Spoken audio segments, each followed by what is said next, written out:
সহকর্মীদের এমআরটি পুলিশের মারধরের অভিযোগে কর্মবিরতি ঘোষণা করেছিলেন মেট্রো রেলের কর্মীরা। সোমবার ভোরে তারা কর্মবিরতি ঘোষণা করলেও ২.৫ ঘন্টা পর সকাল ৯:৩০টায় ফের একক যাত্রার টিকিট বিক্রি শুরু হয়েছে। যদিও সকালে সরেজমিনে গিয়ে মিরপুর ১০ ও সচিবালয় স্টেশনে কোনো মেট্রো রেল কর্মী দেখা যায়নি। এই ঈদে জামা জুতো অ্যাক্সেসরিজের ডিসকাউন্ট। কেবল কয়েকজন আনসার সদস্য ছিলেন সেখানে।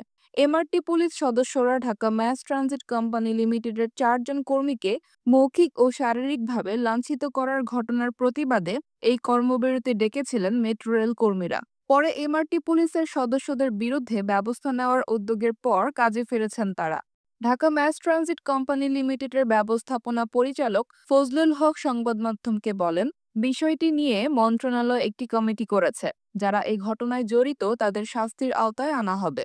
তিনি আরও বলেন, এরই মধ্যে এমআরটি পুলিশের পক্ষ থেকে ব্যবস্থা নেওয়া হয়েছে। কর্মবিরতি যারা করছেন তাদের সঙ্গে আমার একটু আগেই কথা হয়েছে, তারা কাজে ফিরবেন।